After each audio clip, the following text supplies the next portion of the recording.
Samsung and SK Hynix shows off their GDDR7 memory kit. AMD FSR 3.1 update to enable frame generation for other upscaling technologies. G-Key has made a custom 9.8 liter case that looks like the ASUS RTX 40 ProArt GPU series. And lastly, Noctua has launched their NHD12L chromax.black CPU cooler. Okay, so first what we have from Hardware Lux, they have reported this, and as you can see right over here, they have reported that Samsung has made or basically showcased their GDDR7 memory module. So let's look into it. So this is the image we get to see here, and yeah, basically GDDR7, as you can see right over here, it's written capacity 16 gigs, so each chip is 2 gigabytes. Of course, that is what we can tell, and the speed we're looking at is 32 Gbps according to it right over here. And well, let's not zoom into that, it's pretty blurry, but anyway, they also claim that it is 20% improved power efficient. So yeah, of course, I mean it has to be, right? And then to the other features we look into, that it says improved power efficiency with low voltage of 1.1 volts, basically surpassing industry standard of 1.2 volts. It also includes reduced heat in high-speed operation with new package materials, optimized circuit design, basically meaning 70% increase in thermal resistance compared to GDDR6. So of course, it's a better module, GDDR7, and also faster because 32 Gbps speed is looking pretty solid. We also get to see SK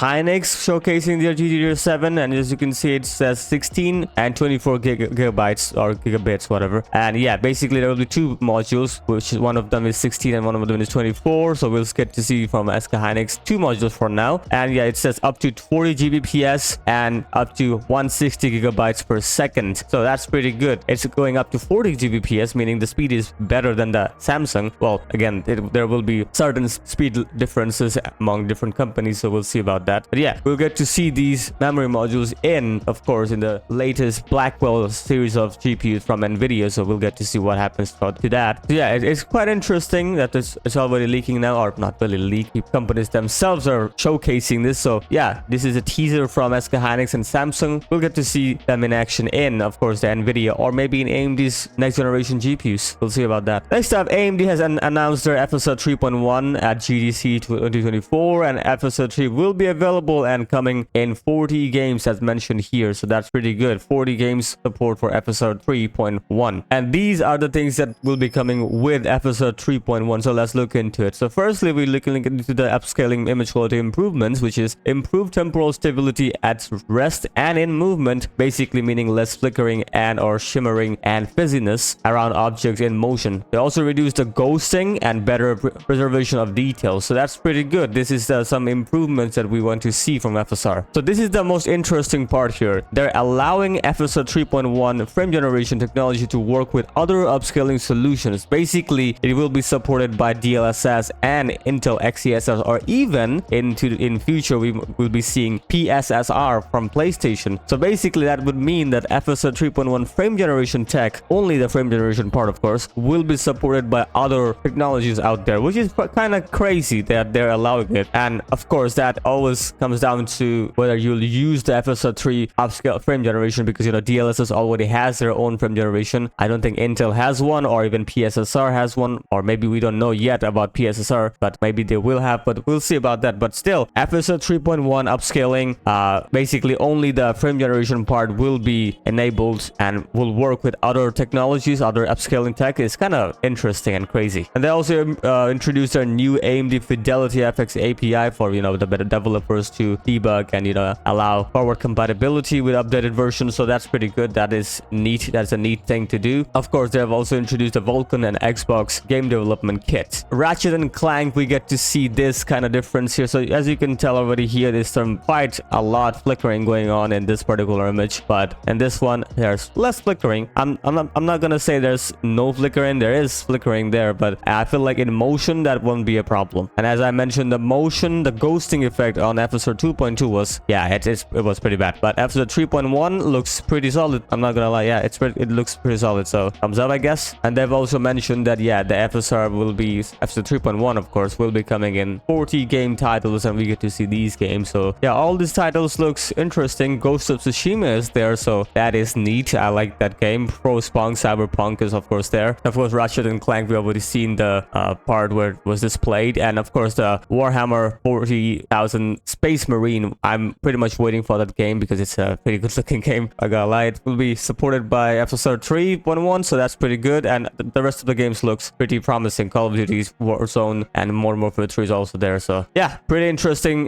game quality here. So we'll see how FSR 3.1 really comes down when it comes to the comparisons with DLSS and Intel XeSS. Next up, we have something interesting in Reddit here, and as you can see, this is an interesting image, and it says a 9.8 liter case built around a single GPU, ASUS ProArt 4070 Ti, which is this particular GPU, of course, and even the contour of the case matches the curve of the GPU shroud. So basically, all this particular GPU is, it's a limited edition one, and the particular case was, however, was built around this GPU because they wanted to showcase the case. And the fact is, this particular case is custom built. That's pretty unique. So from SK Industries, I hope I spelled it right, they have made this particular case here, and well, as you can see, it's pretty solid. It is pretty solid, not gonna lie. So this custom chassis tailored specifically for ASUS ProArt GPUs has been developed by a Chinese company known as ZK, as I've already mentioned, and this is also showcased in Bilibili. The case is precisely designed to fit the ProArt GPU series, including the models that I mentioned, RTX 4080 and the 4070 Ti, the 4060. The particular focus was to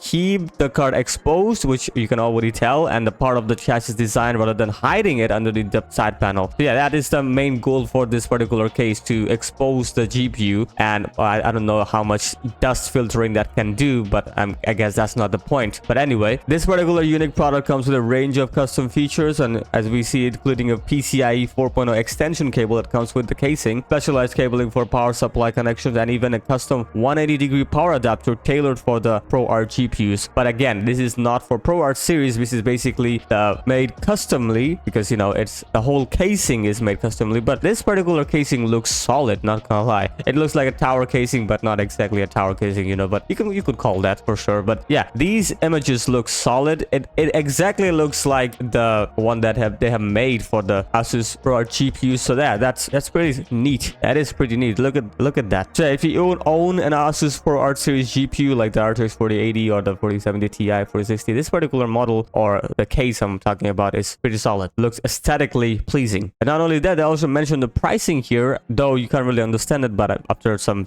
research I figured out this is the pricing: 35.99 RMB, basically yuan. And yeah, that's the pricing. When you convert it to USDs, is around 500 USDs. But yeah, I don't think this particular model will be available in Americas, or maybe they will, or maybe this is only for China. We're not for sure, but hopefully they will market this. Come on, they should. This is pretty neat. And next up, Noctua has launched their particular new CPU cooler here, which is the Noctua NHD12L chromax.black edition. It's a low height dual tower CPU cooler, of course, and as you can tell, it's a pretty neat design, not gonna lie. It's literally black, no difference. Like, it's similar to what other NHD12 models, but yeah, NHD12L model looks pretty neat. And the fact is, it's quite cheaper. Yeah, you will be surprised. Look at that. It's only $99 right here. Exactly. You can get this on the link in the description. I have the Amazon affiliate link here, so you can, if you're interested, you can look into it. And yeah, it just says the first new release. So if you want to grab this one, because I'm not sure if it's gonna be in stock for how long, but hopefully it will stay, because Noctua never really runs out. But yeah, it's a pretty good looking design. I like it, and the pricing is pretty good. $99 is not bad. So yeah, if you're interested, check the link in the description. The Amazon link, it's an affiliate link. And yeah, so what do you think about this particular casing? I feel like this is a really interesting way they designed it. The baseline was this particular GPU, because the main focus is to expose this GPU even further, because the GPU looks clean from ASUS. Yeah, that's for sure. The ASUS ProArt, it is artistic, not gonna lie, and the casing even looks better. So yeah, what do you think? So yeah, like, share, and subscribe, and I'll see you in the next video.